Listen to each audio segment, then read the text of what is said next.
Exam ആണെങ്കിൽ നമ്മൾ എന്ത് ചെയ്യണം? എക്സാം പാറ്റേൺ അറിഞ്ഞു പഠിക്കുക. മാക്സിമം എഫോർട്ട് ഇട്ട് പഠിക്കുക. നിങ്ങളോടൊപ്പം തന്നെ വിജയം ഉണ്ടാകും.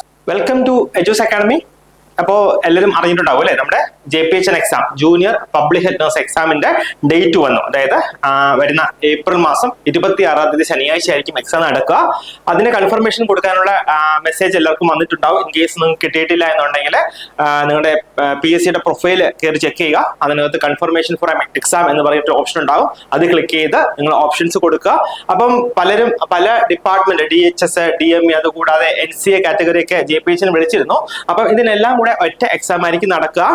അപ്പോ ഈ ഒറ്റ എക്സാമിന്റെ ലിസ്റ്റിൽ അല്ലെങ്കിൽ ഒറ്റ എക്സാം നടത്തിയതിനു ശേഷം പല ലിസ്റ്റ് അതിൽ നിന്ന് പ്രസിദ്ധീകരിക്കുമായിരിക്കും. സോ ആ പല ലിസ്റ്റിൽ നിന്നായിരിക്കും നിങ്ങൾക്ക്, അതായത് ഓരോ ഡിപ്പാർട്ട്മെന്റിലേക്കും പ്രത്യേക ലിസ്റ്റ് ഉണ്ടാക്കി അതിൽ നിന്നായിരിക്കും നിങ്ങൾക്ക് പോസ്റ്റിംഗ് ലഭിക്കുക. അപ്പൊ ഞാൻ പറഞ്ഞു വന്നത് എന്താണെന്ന് വെച്ച് കഴിഞ്ഞാൽ സാധാരണ എക്സാമിനേക്കാളും കൂടുതൽ പോസ്റ്റിംഗ് ഇപ്രാവശ്യം നടക്കും. കാരണം DME വേക്കൻസീസ് ഉണ്ട്, DHSന്റെ വേക്കൻസീസ് ഉണ്ട്, പിന്നെ കുറച്ച് NCAയുടെ വേക്കൻസീസും ഒക്കെ ഉണ്ട്. അപ്പോൾ എന്താണ് സംഭവം? ഇപ്രാവശ്യം സാധാരണ നടക്കുന്നതിനേക്കാളും കൂടുതൽ പോസ്റ്റിംഗ് നടക്കാൻ സാധ്യതയുണ്ട്. അപ്പോൾ ഇതുവരെയും ആരെങ്കിലും പ്രിപ്പയർ ചെയ്ത് തുടങ്ങിയിട്ടില്ല എന്നുണ്ടെങ്കിൽ ഇനി സ്റ്റാർട്ട് ചെയ്ത് തുടങ്ങിക്കോളൂ, അല്ലെങ്കിൽ ഇന്ന് തന്നെ സ്റ്റാർട്ട് ചെയ്ത് തുടങ്ങിക്കോളൂ. ഇനി കൃത്യമായിട്ട് 81 ദിവസം എക്സാമിനായിട്ട് കൃത്യമായിട്ട് 81 ദിവസമാണുള്ളത്. അപ്പം നന്നായിട്ട് പഠിക്കുക. എങ്ങനെ നമ്മൾ പഠിക്കണം? നമ്മൾ സാധാരണ എക്സാം പാറ്റേൺ അറിഞ്ഞ് പഠിക്കണം അല്ലെ. ഏതൊരു എക്സാം ആണെങ്കിൽ നമ്മൾ എന്ത് ചെയ്യണം?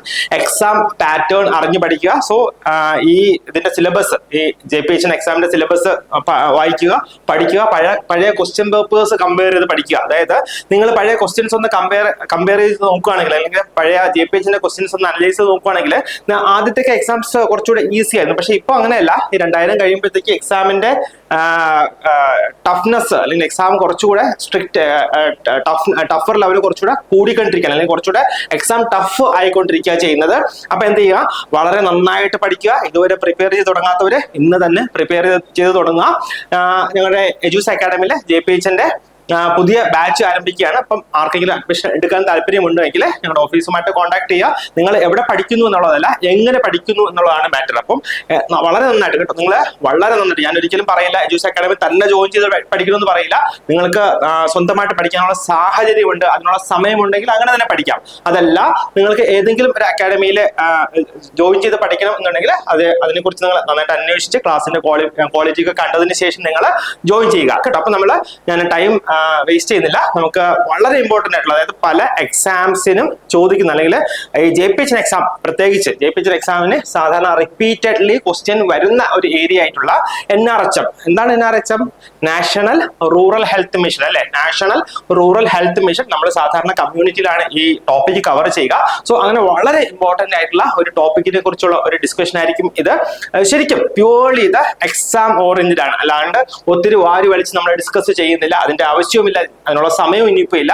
അപ്പൊ എന്താണ്, വളരെ ബ്രീഫായിട്ട് ടു ദ പോയിന്റ് നമ്മൾ ഡിസ്കസ് ചെയ്യുന്നു. അതിനുശേഷം നമ്മൾ ഇതിൽ നിന്ന്, അല്ലെങ്കിൽ ഈ ഏരിയയിൽ നിന്ന് ഇതുവരെ ചോദിച്ചിട്ടുള്ള ക്വസ്റ്റ്യൻസ് നമ്മൾ ജസ്റ്റ് ഒന്ന് അനലൈസ് ചെയ്യും കേട്ടോ. കുറച്ച് എക്സാം ക്വസ്റ്റ്യൻസ് ഒന്ന് വർക്ക്ഔട്ട് ചെയ്യും. അതിനുശേഷം നമ്മൾ ഇതങ്ങ് എൻഡ് ചെയ്യും. സോ ഈ രീതിയിൽ ആയിരിക്കും നമ്മുടെ ഇന്നത്തെ ഡിസ്കഷൻ പോവുക. ഞാനപ്പോൾ ടൈം ഒന്നും വേസ്റ്റ് ചെയ്യുന്നില്ല, നമുക്ക് ജസ്റ്റ് നമ്മുടെ ഡിസ്കഷനിലേക്ക് പോകാം. അപ്പോൾ NRHM എന്നെ കുറിച്ച് കേൾക്കുമ്പോൾ നിങ്ങളുടെ മനസ്സിൽ എന്തൊക്കെയാണ് വരുന്നത്? അത് എന്ന് സ്റ്റാർട്ട് ചെയ്തു, എന്ന് പ്രോഗ്രാം ലോഞ്ച് ചെയ്തു, പിന്നെ വേറെ എന്തൊക്കെ വരും ഇതിന്റെ അണ്ടറിൽ? NRHMന്റെ അണ്ടറിൽ നിങ്ങൾക്ക് വേറെ എന്തെങ്കിലും ഓർമ്മ വരുന്നുണ്ടോ? ഒന്ന് ഓർത്ത് നോക്കിയേ. നമ്മൾ പല പ്രാവശ്യം പഠിച്ച കാര്യമാണ്, വളരെ ഇമ്പോർട്ടന്റ് ആയിട്ടുള്ള ഒരു കാര്യമാണ് അല്ലെ. സോ ആശാ വർക്കർ നിങ്ങൾ കേട്ടിട്ടുണ്ടോ? ആശാ വർക്കർ എന്നൊക്കെ പറഞ്ഞു കഴിഞ്ഞാൽ എക്സാമിന്, പ്രത്യേകിച്ച് JPHN എക്സാമിന് മിനിമം ഒരു 1-2 ക്വസ്റ്റ്യൻ ഉറപ്പാണ്. സോ വളരെ നന്നായിട്ട് പഠിച്ചിട്ട് വേണം നിങ്ങൾ ഈ ടോപ്പിക്ക് വളരെ നന്നായിട്ട് പഠിച്ചിട്ട് വേണം നിങ്ങളുടെ എക്സാമിനായിട്ട് പോകേണ്ടത് കേട്ടോ. So national rural health mission എന്നായിരുന്നു ഇത് ലോഞ്ച് ചെയ്തത്? NRHM ലോഞ്ച് ചെയ്ത ഡേറ്റ് എന്നായിരുന്നു? 2005 ഏപ്രിൽ 5 ആണ് ഇത് ലോഞ്ച് ചെയ്ത ഡേറ്റ് അല്ലെ. അതായത് national rural health mission launch ചെയ്ത ഡേറ്റ്. ഈ കമ്മ്യൂണിറ്റി നമ്മൾ പഠിക്കുമ്പോൾ വേറെ 1-2 ഇമ്പോർട്ടന്റ് ആയിട്ടുള്ള കാര്യങ്ങളുണ്ടല്ലോ. അതായത് ഡേറ്റ് ഇയർ ഒക്കെ കുറച്ച് ഇമ്പോർട്ടന്റ് ആണ് ഒന്ന്. പിന്നെ രണ്ടാമത്തെ കാര്യം, ചില പ്രോഗ്രാമിന്റെ ഒബ്ജക്റ്റീവ്സ്. അതിപ്പം എല്ലാ പ്രോഗ്രാമും പഠിക്കണമെന്ന് ഞാൻ പറയില്ല. ഇമ്പോർട്ടന്റ് ആയിട്ടുള്ള കുറച്ച് പ്രോഗ്രാമിന്റെ ഒബ്ജക്റ്റീവ്സിൽ നിന്നൊക്കെ ക്വസ്റ്റ്യൻസ് ചോദിക്കാറുണ്ട്. സോ ഇത് വളരെ ഇമ്പോർട്ടന്റ് ആണ്. NRHMന്റെ ലോഞ്ച് ചെയ്ത ഡേറ്റ് എന്നാണ് ഏപ്രിൽ 5 5 കേട്ടോ, April 5, 2005. ഇതെങ്ങനെ ഓർത്തിരിക്കും? ഏപ്രിൽ എന്ന് പറഞ്ഞു കഴിഞ്ഞാൽ നമ്മുടെ എക്സാം നടക്കാൻ പോകുന്ന മാസമാണ് April 26 കേട്ടോ. ഏപ്രിൽ എന്ന് പറഞ്ഞു കഴിഞ്ഞാൽ 4ാം മാസം അല്ലേ? ഡേറ്റ് എന്നായിരുന്നു? 5 അല്ലേ? 5. അപ്പൊ നമ്മളിത് എങ്ങനെ ഓർത്തിരിക്കും? നമുക്ക് സാധാരണ നമ്മുടെ എക്സാമിന് ചോദിക്കുക ഇയർ ഒന്ന് മാറ്റി ചോദിക്കും കേട്ടോ. 2005, 2015 എന്നൊക്കെ പറഞ്ഞിട്ട് ചോദിക്കും. പിന്നെ മന്ത് ഒന്ന് മാറ്റും, അല്ലെങ്കിൽ May 5 അല്ലെങ്കിൽ April 4 എന്നൊക്കെ പറഞ്ഞിട്ട് നമുക്ക് ട്വിസ്റ്റ് ചെയ്യാനായിട്ട് നമുക്ക് ചോദിക്കാം കേട്ടോ. അപ്പൊ ഞാൻ പറഞ്ഞല്ലോ 4ാം മാസം 5ാം തീയതി അല്ലേ? അപ്പം 5 × 4 എത്രയാ? 20 അല്ലേ? 20. പിന്നെ ഒരു 0 ഇവിടെ കിടപ്പുണ്ടല്ലേ? 04 ആണ് നമ്മൾ എഴുതിയല്ലേ? അപ്പം 2005. ഇങ്ങനെയൊക്കെ ഒരു ചെറിയ ട്രിക്കിലൂടെ നമ്മൾ പഠിച്ചു കഴിഞ്ഞാൽ നമുക്കിത് കൂടുതലായിട്ട് ഓർത്തിരിക്കാൻ കഴിയും, നമ്മൾ മറന്നു പോകത്തില്ല കേട്ടോ. അപ്പം NRHM ലോഞ്ച് ചെയ്ത ഡേറ്റ് എന്താണ്?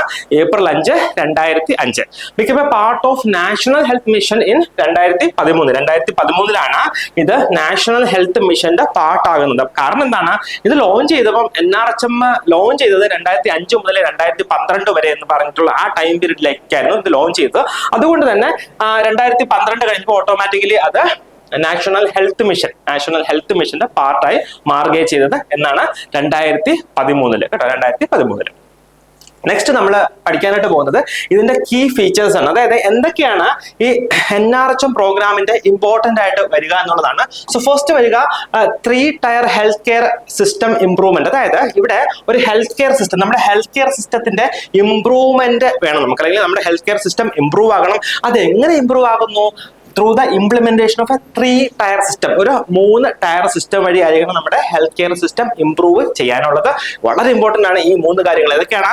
Sub centres, primary health centre and community health centre. ഇവിടെ നിന്നും നിങ്ങൾ ഒരു എക്സാം ക്വസ്റ്റ്യൻ എടുത്ത് നോക്കിക്കഴിഞ്ഞാൽ മിനിമം 1-2 ക്വസ്റ്റ്യൻ ഇവിടെ നിന്നുണ്ടാകും. പ്രത്യേകിച്ച് JPH കാണാം. JPH 2 ക്വസ്റ്റ്യൻ ഉറപ്പാണ് ഈ ഏരിയയിൽ നിന്ന്. അപ്പൊ ഇതിനെക്കുറിച്ച് നമ്മൾ ഇപ്പോൾ വളരെ ഡീറ്റെയിൽ ആയിട്ട് ഡിസ്കസ് ചെയ്യുന്നില്ല, കാരണം ഇവിടെ നിന്നും കുറച്ച് ഇമ്പോർട്ടന്റ് ആയിട്ടുള്ള പോയിന്റ്സ് പറയേണ്ടതായിട്ടുണ്ട്. പക്ഷേ ഇത് നമ്മുടെ ഇന്നത്തെ ടോപ്പിക് ഇതല്ല, അതുകൊണ്ട് ഞാൻ ഇതിനെക്കുറിച്ച് ഒത്തിരി ഡീറ്റെയിൽ ആയിട്ട് പറയുന്നില്ല. എങ്കിലും വളരെ ഇമ്പോർട്ടന്റ് ആയിട്ടുള്ള 1-2 കാര്യം. Sub centre. Okay, sub centre cater ചെയ്യുന്ന പോപ്പുലേഷൻ എത്രയാണ്? സബ് സെന്റർ കേറ്റർ ചെയ്യുന്ന പോപ്പുലേഷൻ എത്രയാണ്? അതായത് 3000 മുതൽ 5000 വരെ അല്ലെ? 3000 മുതൽ 5000 വരെ. നെക്സ്റ്റ് PHC, ഒരു പ്രൈമറി, അതായത് 3000 എന്ന് പറയുമ്പോൾ ഹില്ലി ട്രൈബൽ ഏരിയ, 5000 എന്ന് പറഞ്ഞു കഴിഞ്ഞാൽ സാധാരണ പ്ലെയിൻ ഏരിയ അല്ലെ? ദെൻ ഒരു PHC കേറ്റർ ചെയ്യുന്ന പോപ്പുലേഷനോ 20000 മുതൽ 30000 വരെ. ഇതെല്ലാം വളരെ ഇമ്പോർട്ടന്റ് ആണ്. 20000 മുതൽ 30000. സെയിം ഈ പറഞ്ഞ പോലെ ഹില്ലി അല്ലെങ്കിൽ ട്രൈബൽ ഏരിയയിൽ 20000, പ്ലെയിൻ ഏരിയയിൽ 30000. വളരെ ഇമ്പോർട്ടന്റ് ആണ്. Then again community health centre ആണെങ്കിലോ CHC 80000 മുതൽ 1.2 lakh അല്ലെ? 80000 മുതൽ 1,20,000 ആണ് കേറ്റർ ചെയ്യുന്ന പോപ്പുലേഷൻ കമ്മ്യൂണിറ്റി ഹെൽത്ത് സെന്റർ അല്ലെ? സോ ഇതും ഇമ്പോർട്ടന്റ് ആണ്. ഇനിയും വളരെ ഇമ്പോർട്ടന്റ് ആയിട്ടുള്ള, എനിക്ക് ആക്ച്വലി അത് ആ പോയിന്റ് പറയാണ്ട് പോകാൻ പറ്റുന്നില്ല, അതുകൊണ്ടാണ് ഞാൻ പറയുന്നത് കേട്ടോ. PHC. ഓക്കെ, PHC ആക്ച്വലി എത്ര സബ് സെന്ററിനെ ടേക്ക് കെയർ ചെയ്യും, അല്ലെങ്കിൽ എത്ര സബ് സെന്റർ PHC എന്ന് പറയുന്ന PHCയുടെ അണ്ടറിൽ എത്ര സബ് സെന്റേഴ്സ് ഉണ്ടാകും? എന്തെങ്കിലും ഐഡിയ ഉണ്ടോ? 6 സബ് സെന്റേഴ്സ് ഉണ്ടാവേ. ഒരു PHCയുടെ അണ്ടറിൽ 6 സബ് സെന്റേഴ്സ് ഉണ്ടാകും. ഒരു കമ്മ്യൂണിറ്റി ഹെൽത്ത് സെന്ററിന്റെ അണ്ടറിൽ എത്ര പ്രൈമറി ഹെൽത്ത് സെന്റേഴ്സ് ഉണ്ടാകും? ഒരു കമ്മ്യൂണിറ്റി ഹെൽത്ത് സെന്ററിന്റെ അണ്ടറിൽ 4 കമ്മ്യൂണിറ്റി ഹെൽത്ത് സെന്റേഴ്സ് ഉണ്ടാകും കേട്ടോ. സോ അത് ഇമ്പോർട്ടന്റ് ആണ്. ഇവിടെ ആക്ച്വലി നമ്മുടെ NRHത്തില് ഞാൻ പറഞ്ഞു കമ്മ്യൂണിറ്റി പാർട്ടിസിപ്പേഷൻ ഉണ്ടാകണം അല്ലെ? അല്ലെങ്കിൽ കമ്മ്യൂണിറ്റിയിലെ എല്ലാ ലെവൽസിലും ഹെൽത്ത് കെയർ എത്തണം, അല്ലെങ്കിൽ ഹെൽത്ത് കെയർ നീഡ്സ് മീറ്റ് ചെയ്യപ്പെടണം. അപ്പൊ ഇവിടെ കമ്മ്യൂണിറ്റി പാർട്ടിസിപ്പേഷൻ അറ്റൈൻ ചെയ്യുന്ന ഏത് വഴിയാണ്? ഒന്ന്, ആശാ വർക്കർ. വളരെ വളരെ ഇമ്പോർട്ടന്റ് ആണ്. എക്സാം പോയിന്റ് ഓഫ് വ്യൂ വളരെ വളരെ ഇമ്പോർട്ടന്റ് ആണ്. ആരാണ് ആശ? അക്രഡിറ്റഡ് സോഷ്യൽ ഹെൽത്ത് ആക്ടിവിസ്റ്റ് കേട്ടോ. അപ്പം ആശാ വർക്കേഴ്സ് വഴി. രണ്ടാമത് എന്താണ്? രോഗി കല്യാൺ സമിതി ഫോർ ഹോസ്പിറ്റൽ മാനേജ്മെന്റ്. എന്താണ് രോഗി കല്യാൺ സമിതി? രോഗി കല്യാൺ സമിതി ഇത് ആക്ച്വലി ഒരു ഹിന്ദി വേർഡ് ആണ്. പേഷ്യന്റ് മാനേജ്മെന്റ് സിസ്റ്റം, അല്ലെങ്കിൽ പേഷ്യന്റ് മാനേജ്മെന്റ് സിസ്റ്റം എന്നാണ്, അല്ലെങ്കിൽ ഹോസ്പിറ്റൽ മാനേജ്മെന്റ് സിസ്റ്റം എന്നുള്ളതാണ് ഈ രോഗി കല്യാൺ സമിതിയുടെ മീനിങ് വരിക. ദെൻ മൂന്നാമതായിട്ട് പറയുന്നത് introduction of mobile medical units four remote areas. അതായത് റിമോട്ട് ഏരിയാസിൽ അല്ലെങ്കിൽ ഒത്തിരി റൂറൽ ഏരിയാസിലെ കെയർ കൊടുക്കാനായിട്ട്, അല്ലെങ്കിൽ അവരെ ടേക്ക് കെയർ ചെയ്യാനായിട്ട് എന്ത് വേണം? മൊബൈൽ മെഡിക്കൽ യൂണിറ്റ്സിന്റെ ഇമ്പോർട്ടൻസ് ഇവിടെ പറയുന്നുണ്ട്. Next, key programs under NRHM. അതായത് ഈ നാഷണൽ റൂറൽ ഹെൽത്ത് മിഷന്റെ അണ്ടറിൽ ഒത്തിരി പ്രോഗ്രാംസ് വരുന്നുണ്ട് കേട്ടോ. അതിൽ വളരെ ഇമ്പോർട്ടന്റ് ആയിട്ടുള്ള കുറച്ച് പ്രോഗ്രാംസ് ആണ് നമ്മളിവിടെ ഡിസ്കസ് ചെയ്യുന്നത്. അതിൽ ഒന്നാമതായിട്ട് വരുന്നത് എന്താണ്? ജനനി സുരക്ഷാ യോജന കേട്ടോ. ഒന്നാമതായിട്ട് നമ്മൾ ഡിസ്കസ് ചെയ്യാൻ പോകുന്നത് ജനനി സുരക്ഷാ യോജന. ആക്ച്വലി ഇതിന്റെ ഈ ഒരു പ്രോഗ്രാമിന്റെ ഒബ്ജക്റ്റീവ് എന്താണ്? To reduce the maternal mortality among pregnant women, അതായത് ഗർഭിണികളായ സ്ത്രീകളുടെ മെറ്റേണൽ അല്ലെങ്കിൽ അവരുടെ മരണനിരക്ക് കുറയ്ക്കുക. എങ്ങനെയാണ്? By encouraging them to deliver in government health facilities. സാധാരണ ആക്ച്വലി പല റൂറൽ ഏരിയാസിലൊക്കെ എന്താ സംഭവിക്കുന്നതെന്ന് വെച്ച് കഴിഞ്ഞാൽ പ്രഗ്നന്റ് ആയി കഴിഞ്ഞാലും ഡെലിവറിക്ക് വേണ്ടി അവരെന്ത് ചെയ്യുന്നില്ല, ഹോസ്പിറ്റലിലേക്ക് പോകുന്നില്ല. സോ ഹോസ്പിറ്റലിലേക്ക് പോകാത്തത് കൊണ്ട് തന്നെ വീട്ടിൽ ഡെലിവറി നടത്തുന്നത് കൊണ്ട് തന്നെ എന്ത് സംഭവിക്കുന്നുണ്ട്, ഒത്തിരി മെറ്റേണൽ മോർട്ടാലിറ്റി അല്ലെങ്കിൽ അമ്മമാരുടെ മരണം എപ്പോഴാണ് പ്രസവ സംബന്ധമായ കോംപ്ലിക്കേഷൻ കാരണം അമ്മമാരുടെ മരണത്തിന് കാരണമാകുന്നു. സോ അതുകൊണ്ട് എന്ത് ചെയ്യുന്നു, മെറ്റേണൽ മോർട്ടാലിറ്റി കുറയ്ക്കാനായിട്ട് എന്ത് ചെയ്യണം, അവരുടെ ഡെലിവറി ഏതെങ്കിലും ഒരു ഗവൺമെന്റ് ഹെൽത്ത് കെയർ ഫെസിലിറ്റീസിൽ നടത്തണം. സോ ഇതാണ് ജനനി സുരക്ഷാ യോജന. ജനനി എന്ന് പറഞ്ഞാൽ അറിയാം, അമ്മയെ സംരക്ഷിക്കുന്ന പ്രോഗ്രാം, അതാണ് ജനനി സുരക്ഷാ യോജന. സോ ഇവിടെ ക്യാഷ് അസിസ്റ്റൻസ് ഈസ് പ്രൊവൈഡ്. എന്ത് കൊടുക്കുന്നുണ്ട്, ഈ അമ്മമാർക്ക് അല്ലെങ്കിൽ ഹോസ്പിറ്റൽ അല്ലെങ്കിൽ health care facility, government health care ഫെസിലിറ്റിയിൽ ഡെലിവറി നടത്തുന്നവർക്ക് ക്യാഷ് അസിസ്റ്റൻസ് കൂടെ പ്രൊവൈഡ് ചെയ്യുന്നുണ്ട് അണ്ടർ ദിസ് ജനനി സുരക്ഷാ യോജന. ചോദിക്കാം കേട്ടോ, ഏത് പ്രോഗ്രാമിന്റെ അണ്ടറിലാണ് ഹെൽത്ത് കെയർ അല്ലെങ്കിൽ ഗവൺമെന്റ് ഹെൽത്ത് കെയർ ഫെസിലിറ്റീസിൽ ഡെലിവറി നടത്തുന്ന സ്ത്രീകൾക്കായിട്ട് ക്യാഷ് അസിസ്റ്റൻസ് കൊടുക്കുന്ന പ്രോജക്റ്റിന്റെ പേര് എന്താണെന്ന് ചോദിച്ചെങ്കിൽ എന്താണ്, ജനനി സുരക്ഷാ യോജന. നിങ്ങൾ ഇപ്പൊ ആക്ച്വലി നിങ്ങൾക്ക് മനസ്സിലായി എന്ന് തോന്നും, പക്ഷെ നമ്മൾ ഒത്തിരി പ്രോഗ്രാംസ് പഠിച്ച് കഴിയുമ്പോൾ നമുക്കിത് ആകെ കൺഫ്യൂഷൻ ആവും. അപ്പൊ ഇപ്പോഴേ വളരെ ക്ലിയർ ആയിട്ട് പഠിച്ചു പോവുക കേട്ടോ. അപ്പൊ നമ്മൾ ആദ്യം പഠിച്ചത് ജനനി സുരക്ഷാ യോജന. നെക്സ്റ്റ് എന്താണ്, അതിനോട് അതിന്റെ പേര് കേട്ടോ, പേര് നോക്കിക്കേ, ജനനി ശിശു സുരക്ഷാ കാര്യക്രം. ജനനി ശിശു സുരക്ഷാ കാര്യക്രം. എന്താ ഇവിടെ, ജനനി ആരാണ്, അമ്മ, ശിശു ആരാണ്, കുഞ്ഞല്ലേ, കുഞ്ഞ്. അപ്പം രണ്ടുപേരെയും ഹെൽപ്പ് ചെയ്യുന്ന അല്ലെങ്കിൽ രണ്ടുപേരുടെയും നല്ലതിന് വേണ്ടി അല്ലെങ്കിൽ സുരക്ഷയ്ക്ക് വേണ്ടിയുള്ള പ്രോഗ്രാമാണ് ജനനി ശിശു സുരക്ഷാ കാര്യക്രം, JSSK. ഇവിടെ എന്താ പറയുന്നത്, free services for pregnant women and newborns. അതായത് ജനനി ആരാണ്, അമ്മ അല്ലെ, പ്രഗ്നന്റ് മദർ അല്ലെങ്കിൽ പ്രഗ്നന്റ് വിമൺ, ആൻഡ് ശിശു ആരാണ്, ദ ന്യൂ ബോൺ. അപ്പം പ്രഗ്നന്റ് വിമണിനും ന്യൂ ബോൺസിനും എന്താണ്, ഫ്രീ സർവീസസ് കൊടുക്കുകയാണ് under this JSSK, Janani Shishu Suraksha Karyakram. Important ആണ്. ലോഞ്ച് ഓൺ എന്നായിരുന്നു ലോഞ്ച് ചെയ്തത്, ജൂൺ 1, 2011 കേട്ടോ. ജൂൺ 1, 2011 ഈ ജനനി ശിശു സുരക്ഷാ കാര്യക്രം ലോഞ്ച് ചെയ്ത്. ഇതെല്ലാം ഇമ്പോർട്ടന്റ് ആണ്. വേറെ ഒരു ഇമ്പോർട്ടന്റ് ആയിട്ടുള്ള കാര്യം കൂടെ പറഞ്ഞോട്ടെ. ചിലപ്പോൾ നമുക്ക് ക്വസ്റ്റ്യൻ പേപ്പേഴ്സ് ഒക്കെ നമുക്ക് ചിലപ്പോൾ നോക്കുമ്പോൾ നമുക്ക് തോന്നും ഇതെല്ലാം നമുക്ക് അറിയാൻ തോന്നും അല്ലെ. സോ അവിടെ ആക്ച്വലി ഈ എല്ലാം അറിയുന്ന ക്വസ്റ്റ്യൻ പേപ്പേഴ്സ് ഉണ്ടല്ലോ, അവിടെ നമ്മുടെ റാങ്ക് ഡിസൈഡ് ചെയ്യുന്നത് ഇതുപോലെ കുറച്ച് റെയർ ആയിട്ടുള്ള ചിലപ്പോൾ ഇയേഴ്സ് അല്ലെങ്കിൽ ഡേറ്റ്സ് ഒക്കെ അങ്ങനെയുള്ള ക്വസ്റ്റ്യൻസ് ആയിരിക്കും നമ്മുടെ റാങ്ക് ഡിറ്റർമിൻ ചെയ്യുന്നത്. അതുകൊണ്ടാണ് ഞാൻ പറയുന്നത് വളരെ സീരിയസ് ആയിട്ട് വളരെ നല്ല രീതിയിൽ തന്നെ ഇനിയുള്ള ദിവസം പഠിച്ചു കഴിഞ്ഞാൽ നമുക്ക് ഉറപ്പായിട്ട് റാങ്ക് ലിസ്റ്റിൽ കയറി പറ്റാൻ പറ്റും. ഉറപ്പായിട്ട് ഈ 2025 തന്നെ ജോലിയും നിങ്ങൾക്ക് ലഭിക്കും കേട്ടോ. നെക്സ്റ്റ് മൂന്നാമത്തെ പ്രോഗ്രാം എന്താണ്, രാഷ്ട്രീയ ബാൽ സ്വാസ്ഥ്യ കാര്യക്രം, RBSK. എന്താണ്, രാഷ്ട്രീയ ബാൽ സ്വാസ്ഥ്യ കാര്യക്രം. ഇതിലെന്താ വരുന്നത്, health screening and early intervention for children. ഇവിടെ ആക്ച്വലി ആരാണ്, ബാൽ അല്ലെ, അതായത് കുഞ്ഞു കുട്ടികളെ മാത്രം ഉദ്ദേശിച്ചു കൊണ്ടുള്ള ഒരു പ്രോഗ്രാമാണ് രാഷ്ട്രീയ ബാൽ സ്വാസ്ഥ്യ കാര്യക്രം. ഇവിടെ ഹെൽത്ത് സ്ക്രീനിങ് നടത്തുന്നുണ്ട് കുഞ്ഞുങ്ങൾക്ക് വേണ്ടി. And early intervention for children, അവർക്ക് വേണ്ടിയുള്ള സ്ക്രീനിങ് നടത്തിയതിനു ശേഷം കുഞ്ഞുങ്ങൾക്ക് വേണ്ടിയുള്ള ഏർലി ഇന്റർവെൻഷൻ കൂടെ ഇവിടെ നടത്തപ്പെടുന്നുണ്ട്. സോ ഇവിടെ എന്തൊക്കെയാണ് ആക്ച്വലി ഈ ഏർലി ഇന്റർവെൻഷൻ എന്നുള്ള രീതിയിൽ എന്തൊക്കെ കാര്യങ്ങളാണ് ചെയ്യുന്നത്, ഇത് ആക്ച്വലി ഇമ്പോർട്ടന്റ് ആണ്. അപ്പം RBSKയുടെ അണ്ടറിൽ ആക്ച്വലി 4 Ds ആണ് അസസ് ചെയ്യുക. 4 Ds എന്താണ്, ഒന്ന് ഡിഫെക്ട്സ് അല്ലെങ്കിൽ ബർത്ത് ഡിഫെക്ട്സ് കേട്ടോ, ഡിഫെക്ട്സ്, കൂടാതെ diseases, birth defects, then congenital diseases, then any deficiency, especially vitamin deficiencies, കൂടാതെ ഡെവലപ്മെന്റൽ ഡിലേ. സോ ഇത്രയും കാര്യങ്ങളാണ് RBSKയുടെ അണ്ടറിൽ നമ്മൾ സ്ക്രീനിങ് ചെയ്യപ്പെടുക അല്ലെങ്കിൽ ഏർലി ഇന്റർവെൻഷൻ കൊടുക്കപ്പെടുക. 4 Ds ഇമ്പോർട്ടന്റ് ആണ്, ചോദിക്കാം. Which among the following is not coming under 4 Ds of this RBSK ചോദിക്കാവേ. So defects, അതായത് birth defects, congenital diseases, then D for deficiency and developmental delays.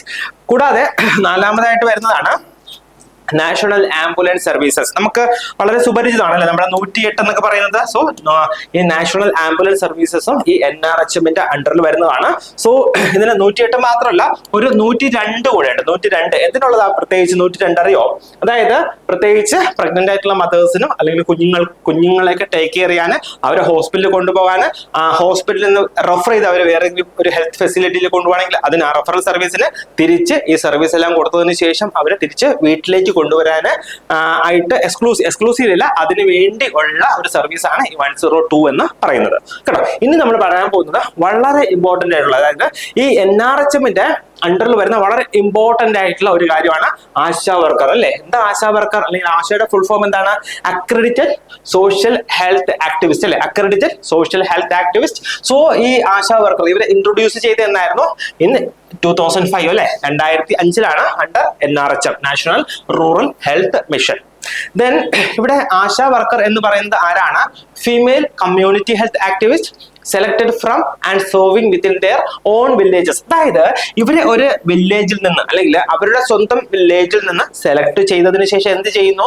Select ചെയ്തതിനു ശേഷം അവരെ തന്നെ use ചെയ്ത് അവിടെയുള്ള ഹെൽത്ത് സർവീസസ് പ്രൊവൈഡ് ചെയ്യുന്നു. സോ ഇതാണ് ആശാ വർക്കർ. എന്താണ്? Female community health activist selected from and serving within their own village. So അവരുടെ സ്വന്തം വില്ലേജിൽ നിന്ന് തന്നെ സെലക്ട് ചെയ്ത് അവിടെ തന്നെ അവരെ കൊണ്ട് സർവീസ് ചെയ്യിക്കുന്നു. അതാണ് ASHA worker. Act as a link between rural communities and public health care system. അതായത് റൂറൽ കമ്മ്യൂണിറ്റീസും, അതായത് വളരെ ഉൾപ്രദേശം കേട്ടോ, അതാണ് റൂറൽ കമ്മ്യൂണിറ്റിയും കൂടാതെ പബ്ലിക് ആയിട്ടുള്ള ഹെൽത്ത് കെയർ സിസ്റ്റത്തിനും ഇടയിലുള്ള ഒരു ലിങ്ക് ആയിട്ട് ഈ ആശാ വർക്കേഴ്സ് വർക്ക് ചെയ്യുകയാണ് ചെയ്യുന്നത്. Act as a link between rural communities and public health care system. ഇവരുടെ സെലക്ഷൻ ക്രൈറ്റീരിയ ഇമ്പോർട്ടന്റ് ആണ്, exam point of view important ആണ്, സാധാരണ ചോദിക്കുന്ന രീതിയാണ്. എന്താണ് selection criteria? Must be a woman resident of the village. ഒരു വില്ലേജിലെ ഒരു വുമൺ റെസിഡന്റ് ആയിരിക്കണം ഈ ASHA worker. Woman resident of the village, can be married, divorced or widowed. അതായത് വിവാഹം കഴിച്ചതാകാം, അല്ലെങ്കിൽ ഭർത്താവ് മരിച്ച സ്ത്രീ ആകാം, അല്ലെങ്കിൽ ഒരു ഡൈവോഴ്സിയും ആകാം കേട്ടോ. So must be a woman resident of the village. ആ വില്ലേജിൽ താമസിക്കുന്ന ഒരു വിമൺ റെസിഡന്റ് ആകണം. ഏജ് ആണെങ്കിലോ 25 to 45 ഇയേഴ്സ് ആണ്, ഇമ്പോർട്ടന്റ് ആണ്. Formal education up to 8th class. So ഈ ആക്ച്വലി ഡിജിറ്റ്സ് ഒക്കെ വരുമ്പോഴല്ലോ നമ്മുടെ എക്സാമിനേഴ്സ് ഈ ഡിജിറ്റ്സ് ഒക്കെ ഒന്ന് മാറി ചോദിക്കും കേട്ടോ. Formal education up to 8th ക്ലാസ്സിന് പകരം 10th ക്ലാസ് എന്നൊക്കെ പറഞ്ഞിട്ട് ചോദിക്കേ. Then good communication skills and leadership quality. So ഇതാണ് സെലക്ഷൻ ക്രൈറ്റീരിയ ഓഫ് ആശാ വർക്കറിന്റെ സെലക്ഷൻ ക്രൈറ്റീരിയ ആണ് നമ്മൾ ഈ പറഞ്ഞത്. ദെൻ ഈ ആശാ വർക്കറിന്റെ കവർ ചെയ്യുന്ന പോപ്പുലേഷൻ അല്ലെങ്കിൽ പോപ്പുലേഷൻ കവറേജ് എന്താണ്? റൂറൽ ഏരിയാസ് കേട്ടോ. റൂറൽ ഏരിയാസിൽ 1 ആശാ വർക്കർ പെർ 1000 പോപ്പുലേഷൻ, അതായത് 1000 പോപ്പുലേഷന് ഒരു ആശാ വർക്കറും, കൂടാതെ tribal hilly and desert areas, ഒത്തിരി ട്രൈബൽ ഏരിയ അല്ലെങ്കിൽ ഒത്തിരി ഹില്ലി ഏരിയയിലൊക്കെ എന്താണ് 1 ആശാ വർക്കർ പെർ ഹാബിറ്റേഷൻ, അതായത് ഒരു ലൊക്കാലിറ്റിക്ക് ഒരു ആശാ വർക്കർ എന്നുള്ളതാണ് റൂറൽ ഏരിയാസിലെ കണക്ക്. അതേസമയം അർബൻ ഏരിയാസിൽ എന്താ സംഭവിക്കുന്നത്? ഇത് അർബൻ ഏരിയാസിലെ ആശാ വർക്കർ എന്ന് പറയുന്നത് under national urban health mission. നമ്മൾ നേരത്തെ പറഞ്ഞു NRHM, ഇവിടെ ആണെങ്കിലോ നാഷണൽ അർബൻ ഹെൽത്ത് മിഷൻ അണ്ടറിലാണ് ആശാ വർക്കർ അർബൻ ഏരിയാസിൽ വർക്ക് ചെയ്യുന്നത്. അവിടെ പോപ്പുലേഷൻ കവറേജ് ആണെങ്കിലോ 1 ASHA worker per 2000 to 2500 population. 2000 മുതൽ 2500 ആൾക്കാർക്ക് ഒരു ആശാ വർക്കർ എന്നുള്ളതാണ് ഈ അർബൻ ഏരിയാസിൽ വരുന്ന കണക്ക് കേട്ടോ, ഇമ്പോർട്ടന്റ് ആണ്. Then home visits by ASHA worker. Actually ഈ ആശാ വർക്കർ എന്താണ്? പ്രഗ്നന്റ് ആയിട്ടുള്ള മദേഴ്സ്, കൂടാതെ അവര് ഡെലിവറി കഴിയുമ്പോൾ അവരുടെ കുഞ്ഞിനെ ഉള്ള വിസിറ്റ്. സോ ഈ കാര്യങ്ങളൊക്കെ ഈ ആശാ വർക്കേഴ്സ് ചെയ്യുന്നുണ്ട്. സോ ഹോം വിസിറ്റ്സിനെ കുറിച്ചാണ് പറയുന്നത്. Visit all newborns up to 42 days. അതായത് ഡെലിവറി കഴിഞ്ഞതിന് ശേഷം അല്ലെങ്കിൽ കുഞ്ഞിന് 42 ദിവസം ആവുന്നത് വരെ എന്ത് ചെയ്യണം? ഈ ആശാ വർക്കേഴ്സ് കുഞ്ഞിനെ വിസിറ്റ് ചെയ്തിരിക്കണം. സോ ഇവിടെ 3 സിനാരിയോ പറയുന്നത്. ഒന്നെന്താണ്? Caesarean section delivery. സിസേറിയൻ കഴിഞ്ഞതിന് ശേഷം എത്ര വിസിറ്റ് ആണ്? രണ്ടാമത് പറയുന്നത് ഇൻസ്റ്റിറ്റ്യൂഷണൽ ഡെലിവറി. എന്താണ് ഇൻസ്റ്റിറ്റ്യൂഷണൽ ഡെലിവറി? ഏതെങ്കിലും ഒരു ഗവൺമെന്റ് ഹെൽത്ത് കെയർ ഫെസിലിറ്റിയിൽ ഡെലിവറി ആവുന്ന സിനാരിയോ. മൂന്നാമത്തേത് ഹോം ഡെലിവറി കേട്ടോ, ഹോം ഡെലിവറി. അപ്പോ എത്ര വിസിറ്റ്സ് വേണം? സപ്പോസ് സിസേറിയൻ സെക്ഷൻ കഴിഞ്ഞതിന് ശേഷമാണെങ്കിൽ 5 വിസിറ്റ്സ് ആണ് പറയുന്നത്. അതായത് ASHA worker minimum 5 visits complete ചെയ്തിരിക്കണം ബിറ്റ്വീൻ ഡേ 7 to 42. അതായത് 7 ദിവസം ഇവര് എന്താണ് കുഞ്ഞ് ജനിച്ച് 7 മുതൽ 42 ദിവസത്തിനകം 5 വിസിറ്റ്സ് കംപ്ലീറ്റ് ചെയ്തിരിക്കണം. സോ ഈ 5 വിസിറ്റ് കംപ്ലീറ്റ് ചെയ്യുമ്പോൾ ആശാ വർക്കറിന് എന്താണ്? ഒരു ഇൻസെന്റീവ് ലഭിക്കുന്നുണ്ട്, 250 രൂപയുടെ ഒരു ഇൻസെന്റീവ് ലഭിക്കുന്നുണ്ട്. അപ്പൊ നിങ്ങൾ ചോദിക്കും, സിസേറിയൻ സെക്ഷൻ ആണ്, 7ാമത്തെ ദിവസം മുതൽ എന്താണ് വിസിറ്റ് ചെയ്താൽ മതിയോ എന്നല്ലേ? കാരണം എന്താണ്? ഇവിടെ മിക്കവാറും സിസേറിയൻ സെക്ഷൻ കഴിയുമ്പോൾ അവർ 5 to 6 ഡേയ്സ് ഹോസ്പിറ്റൽസ് ആയിരിക്കും അല്ലെ? സോ അതുകൊണ്ടാണ് പറയുന്നത് ഹോസ്പിറ്റലിൽ നിന്ന് വന്നതിന് ശേഷം അപ് ടു 42 ഡേയ്സിൽ ഒരു 5 വിസിറ്റ് എങ്കിലും നടത്തിയിരിക്കണം. രണ്ടാമത്തെ സിനാരിയോ എന്താണ്? ഞാൻ പറഞ്ഞു ഇൻസ്റ്റിറ്റ്യൂഷണൽ ഡെലിവറി അല്ലെ? ഏതെങ്കിലും ഒരു ഹെൽത്ത് കെയർ ഫെസിലിറ്റിയിൽ ഡെലിവറി കഴിഞ്ഞ സിനാരിയോ ആണെങ്കിൽ എത്ര വിസിറ്റ്സ് വേണം? 6 വിസിറ്റ്സ് വേണം. അതിന്റെ ഡേയ്സ് എങ്ങനെയാണ്? Day 3, 7, 14, 21, 28 and 42. അപ്പം എന്നൊക്കെയാണ്? 3ാമത്തെ ദിവസം, 7ാമത്തെ ദിവസം, 14ാമത്തെ ദിവസം, 21ാമത്തെ ദിവസം, 28ാമത്തെ ദിവസം, പിന്നെ 42ാമത്തെ ദിവസം. In case of home delivery കേട്ടോ, ഹോം ഡെലിവറി ആണെങ്കിലോ 7 വിസിറ്റ്സ് ആണ്. 7 വിസിറ്റ്സ് അതെന്തൊക്കെയാണ്? 1, 3, 7. 1 ഉണ്ട് ഇവിടെ, 1 ഉണ്ട്. 1, 3, 7, 14, 21, 28, 42. സോ വളരെ ഇമ്പോർട്ടന്റ് ആണ്. സപ്പോസ് നിങ്ങളുടെ ഡേയ്സ് ചോദിച്ചു കഴിഞ്ഞാൽ നിങ്ങൾക്ക് എങ്ങനെ ഓർത്തിരിക്കാം? സിസേറിയൻ സെക്ഷൻ ആണെങ്കിൽ വലിയ ഇഷ്യൂ ഇല്ലല്ലേ, കാരണം 5 വിസിറ്റ് ആണ്. 7നും 42നും ഇടയ്ക്ക് ഏതെങ്കിലും 5 ദിവസം വിസിറ്റ് ചെയ്താൽ മതി. ഇൻസ്റ്റിറ്റ്യൂഷണൽ ഡെലിവറി ആണെങ്കിലോ ഡേ 3 ആണ്. 3 മുതൽ പിന്നെ 7ന്റെ മൾട്ടിപ്പിൾസ് ആണ്, 7ന്റെ ഗുണിതങ്ങളാണ്. 3 കഴിഞ്ഞാൽ 7, 14, 21, 28, പിന്നെ 42 എല്ലായിടത്തും കോമൺ ആണ്. അതാണ്ട് ഇവിടെ ഇൻസ്റ്റിറ്റ്യൂഷണൽ ഡെലിവറിയിൽ കോമൺ ആണ്. അതുകൂടാതെ തന്നെ ഹോം ഡെലിവറിയിലും ഈ 42 കൂടുതലാണ്, മീൻസ് കോമൺ ആണ്. നെക്സ്റ്റ് ഹോം ഡെലിവറി ആണെങ്കിലോ ഇവിടെ ഒരു ഡേ 1 കൂടെ കൂടുന്നു എന്നുള്ളതേ ഉള്ളൂ. അതായത് ഇൻസ്റ്റിറ്റ്യൂഷണൽ ഡെലിവറിയെ വെച്ച് നോക്കുമ്പോൾ ഹോം ഡെലിവറിയിൽ ഒരു ഡേ 1 കൂടെ കൂടുന്നു. 1, 3, 7, 14, 21, 28, പിന്നെ 42. സോ ഈ രീതിയിൽ നമുക്ക് ഈസി ആയിട്ട് പഠിക്കാം, ഈസി ആയിട്ട് ഓർത്ത് വെക്കാം കേട്ടോ. സോ വളരെ ഇമ്പോർട്ടന്റ് ആണ് home visits after delivery. So ഇതാണ് നമ്മുടെ NRHM കുറിച്ച് എക്സാം പോയിന്റ് ഓഫ് വ്യൂ വളരെ ഇമ്പോർട്ടന്റ് ആയിട്ടുള്ള കുറച്ച് പോയിന്റ്സ് ആണ് നമ്മൾ ഇപ്പോൾ ഡിസ്കസ് ചെയ്തത്. ഇനി നമ്മൾ എന്താ ചെയ്യാൻ പോകുന്നത്? പ്രീവിയസ് ഇയർ ക്വസ്റ്റ്യൻസ് നമ്മൾ കുറച്ചൊന്ന് ഡിസ്കസ് ചെയ്യാനായിട്ട് പോകുന്നു കേട്ടോ. സോ നമ്മൾ ഏത് ഒരു ടോപ്പിക് പഠിച്ചു കഴിഞ്ഞാൽ നമ്മൾ അവിടെ നിന്നുള്ള ക്വസ്റ്റ്യൻസ് ഡിസ്കസ് ചെയ്യുക. കാരണം നമുക്ക് അതിൽ നിന്ന് ഏതൊക്കെ രീതിയിലായിരിക്കും ക്വസ്റ്റ്യൻസ് ചോദിക്കുക എന്നുള്ള ഒരു ഐഡിയ നമുക്ക് കിട്ടും. അപ്പോൾ ഫസ്റ്റ് ക്വസ്റ്റ്യനിലേക്ക് പോകാം. എന്താണ് first question? Number of ASHA visits after home delivery. നമ്മളിപ്പോൾ പറഞ്ഞതേ ഉള്ളൂ അല്ലെ. അതായത് ഹോം ഡെലിവറിക്ക് ശേഷം ആശാ വിസിറ്റ്സ് അല്ലെങ്കിൽ ആശ എത്ര ഹോം വിസിറ്റ്സ് നടത്തണം. സോ ഇത് 2023 ഒരു ക്വസ്റ്റ്യൻ ആണ്. 53/2023 ആണ് അതിന്റെ ക്വസ്റ്റ്യൻ കോഡ് വരിക. സോ ഇവിടെ എത്ര ഹോം വിസിറ്റ്സ് നടത്തണം ASHA worker after home delivery കേട്ടോ. ഹോം ഡെലിവറി എത്രയാണ് നമ്മളിപ്പോ പറഞ്ഞതേ ഉള്ളൂ. ഇവിടെ എന്താ കറക്റ്റ് ഓപ്ഷൻ വരിക? ഓപ്ഷൻ ഡി അല്ലേ. അതായത് 7 വിസിറ്റ്സ് നടത്തണം. എപ്പോഴാണ്? ഹോം ഡെലിവറി ആയതിനു ശേഷം. 1, 3, 7, 14, 21, 28, പിന്നെ 42. അങ്ങനെ 7 ഹോം വിസിറ്റ്സ് നടത്തണം ആഫ്റ്റർ ഹോം ഡെലിവറി കേട്ടോ. ഹോം ഡെലിവറി CS ആണെങ്കിലോ, സിസേറിയൻ സെക്ഷൻ ആണെങ്കിലോ 5 ഹോം വിസിറ്റ്സ്, ഇൻസ്റ്റിറ്റ്യൂഷണൽ ഡെലിവറി ആണെങ്കിലോ 6 ഹോം വിസിറ്റ്സ് അല്ലെ. വളരെ വളരെ ഇമ്പോർട്ടന്റ് ആണ്.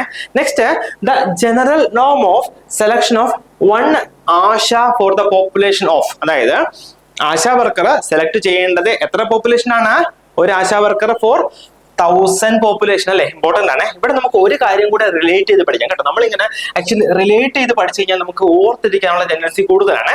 അപ്പം ഒന്ന് ആശാ വർക്കർ. ഇനി അടുത്ത് വരുന്നത് അംഗൻവാടി വർക്കർ കേട്ടോ. അംഗൻവാടി വർക്കർ. അപ്പം അംഗൻവാടി വർക്കർ എത്രയാണ്? അംഗൻവാടി വർക്കർ കവർ ചെയ്യുന്ന പോപ്പുലേഷൻ എത്രയാണ്? അതും ഇതാണ്, 1000 ആണ്. അംഗൻവാടി വർക്കറും കവർ ചെയ്യുന്ന പോപ്പുലേഷൻ 1000 ആണ്. സോ ഈ അംഗൻവാടി വർക്കർ ഏത് സ്കീമിന്റെ അണ്ടറിലാണ് വരുന്നത്? അംഗൻവാടി വർക്കർ ഏത് സ്കീമിന്റെ അണ്ടറിലാണ് വരുന്നത്? ICDS. ഇമ്പോർട്ടന്റ് ആണ്. ICDS ഇംപ്ലിമെന്റ് ആയ വർഷം എത്രയാണ്? 1975. സോ ഇതെല്ലാം വളരെ ഇമ്പോർട്ടന്റ് ആണ്. അതാ ഞാൻ പറയാം, നമ്മൾ ഒരു കാര്യം പഠിക്കുമ്പോൾ അതുമായിട്ട് റിലേറ്റ് ചെയ്തിട്ടുള്ള ബാക്കി കാര്യങ്ങൾ കൂടെ പഠിക്കുക കേട്ടോ. അപ്പം അംഗൻവാടി വർക്കറും 1000 പോപ്പുലേഷൻ ആണ്. അംഗൻവാടി വർക്കർ വരുന്ന സ്കീം എന്ന് പറയുന്നത് ICDS, integrated child development services. അതിന്റെ ഇയർ 1975 കേട്ടോ. 1975. സോ നമുക്ക് നെക്സ്റ്റ് ക്വസ്റ്റ്യനിലേക്ക് പോകാം.